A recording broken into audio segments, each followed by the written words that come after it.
ದಕ್ಷಿಣ ಕನ್ನಡ ಧರ್ಮಸ್ಥಳದಲ್ಲಿ ಶವ ಹೂತಿಟ್ಟ ಪ್ರಕರಣದಲ್ಲಿ ವಿಶೇಷ ತನಿಖಾ ತಂಡ ಸ್ಪೆಷಲ್ ಇನ್ವೆಸ್ಟಿಗೇಟಿವ್ ಟೀಮ್ ತನಿಖೆ ಮುಂದುವರಿಸಿದೆ.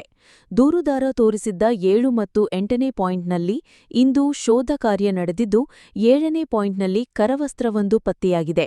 ನೇತ್ರಾವತಿಯ ನದಿ ತಟದಿಂದ ತುಸು ದೂರದಲ್ಲೇ ಇರುವ 7ನೇ ಪಾಯಿಂಟ್ನಲ್ಲಿ ಎಸ್ಐಟಿ ಅಧಿಕಾರಿಗಳ ಸಮ್ಮುಖದಲ್ಲಿ ಹಿಟಾಚಿಯಿಂದ ಸುಮಾರು 8 ಅಡಿಯಷ್ಟು ಮಣ್ಣನ್ನು ಹೊರತೆಗೆದು ಶೋಧ ಕಾರ್ಯ ನಡೆಸಲಾಗಿದೆ. ಈ ವೇಳೆ ಮಣ್ಣಿನ ಅಡಿಯಲ್ಲಿ ಒಂದು ಕರವಸ್ತ್ರ ಸಿಕ್ಕಿದ್ದು, ಈ ಕರವಸ್ತ್ರವನ್ನು ಸಹ ಎಸ್ಐಟಿ ಅಧಿಕಾರಿಗಳು ಎಫ್ಎಸ್ಎಲ್ ತಜ್ಞರಿಗೆ ಹಸ್ತಾಂತರಿಸಲಾಗಿದೆ. ನೇತ್ರಾವತಿಯ ನದಿ ಮತ್ತೊಂದು ತಟದಲ್ಲಿ, ಅಂದರೆ 7ನೇ ಪಾಯಿಂಟ್ನಿಂದ ಕೆಲವೇ ಮೀಟರ್ ದೂರದಲ್ಲಿ ಕಾರ್ಯಾಚರಣೆ ನಡೆಸಲಾಗಿತ್ತು. ಮಿನಿ ಅರ್ತ್ ಮೂವರ್ ಮೂಲಕ ಕಾರ್ಯಾಚರಣೆ ನಡೆಸಿದ್ದು, 6 ಅಡಿ ಮಣ್ಣು ಅಗೆದರೂ ಸಹ ಯಾವುದೇ ಅವಶೇಷ ಪತ್ತೆಯಾಗದ ಹಿನ್ನೆಲೆ ಕಾರ್ಯಾಚರಣೆಯನ್ನು ಮುಕ್ತಾಯಗೊಳಿಸಲಾಗಿದೆ. 3ನೇ ದಿನದ ಕಾರ್ಯಾಚರಣೆ ಅಂದರೆ ಗುರುವಾರದ ಕಾರ್ಯಾಚರಣೆಯಲ್ಲಿ 6ನೇ ಪಾಯಿಂಟ್ನಲ್ಲಿ ಉತ್ಖನನ ಕಾರ್ಯ ನಡೆಸಲಾಗಿತ್ತು.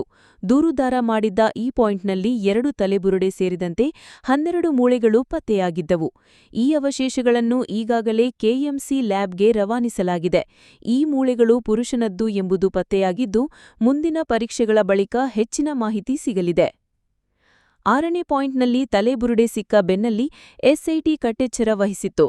ಉತ್ಖನನ ನಡೆಯುವ ಪಾಯಿಂಟ್ನ ಸುತ್ತ ಹಸಿರು ಪರದೆಯನ್ನು ಇಳಿಬಿಡಲಾಗಿತ್ತು. ಜೊತೆಗೆ ಅಧಿಕಾರಿಗಳನ್ನು ಬಿಟ್ಟರೆ ಕಾರ್ಮಿಕರಿಗೆ ಫೋನ್ ಬಳಸದಂತೆ ತಾಕೀತು ಮಾಡಲಾಗಿತ್ತು.